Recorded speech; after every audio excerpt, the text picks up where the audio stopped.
పిఠాపురంలోని శ్రీ పోతులేరి వీర బ్రహ్మేంద్ర స్వామి ఆలయం తొలి వార్షికోత్సవ మహోత్సవాలు ఘనంగా నిర్వహించారు. భక్తులు పెద్ద సంఖ్యలో పాల్గొని ప్రత్యేక పూజలు నిర్వహించారు.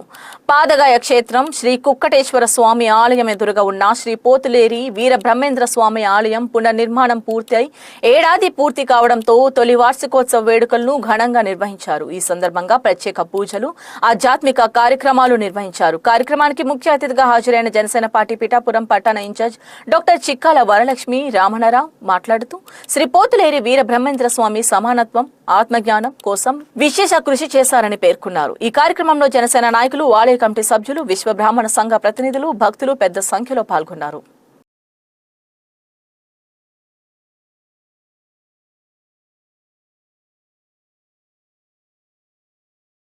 మనకి ఇప్పుడు మనం ఉన్నది పోతులేరి వీరబ్రహ్మేంద్ర స్వామి దేవాలయం అండి. ఇక్కడ మనకి విగ్రహాలు ప్రతిష్ఠించి ఈ గుడి కట్టి వాటికి 1 సంవత్సరం కంప్లీట్ అయింది. ఇది కొత్తగా కట్టిన గుడి అండి. ఇంతకుముందు 1969లో ఇక్కడ పాత గుడి ఉండేది. దాన్ని స్థానంలోనే పునర్నిర్మాణం ఈ గుడి సంవత్సరం క్రితం కట్టారండి. మీకు తెలుసు, పోతులేరి వీరబ్రహ్మేంద్ర స్వామి గారు విశ్వం ఎరిగిన మనిషి అని. ఎందుకంటే ఆయన కాలజ్ఞానం అని చెప్పి ఒక మహాగ్రంథాన్ని రచించారు. ఇప్పటికి కూడా కాలజ్ఞానాన్ని ప్రామాణికంగానే చెప్తారు. ఎందుకంటే భవిష్యత్తు ఏం జరుగుతుంది అన్నది కొన్ని వందల సంవత్సరాల క్రితమే ఆయన చెప్పి ఆ కాలజ్ఞాన గ్రంథాన్ని మనకి అందించారండి.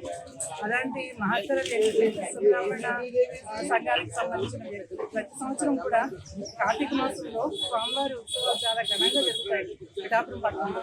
పిఠాపురం గురించి చెప్పాలి అంటే మనకి టెంపుల్స్ చాలా ఉంటాయి, చాలా ప్రసిద్ధి చెందింది. పురాణ కాలం నుంచి ఉన్న దేవాలయాలు కూడా ఉన్నాయి. మనకి మన ఉప ముఖ్యమంత్రి పిఠాపురం ఎమ్మెల్యే కొడిదెల పవన్ కళ్యాణ్ గారు టెంపుల్ సిటీగా డెవలప్ చేస్తాను అని చెప్పేసి ఎన్నికల సమయంలోనే చెప్పారు.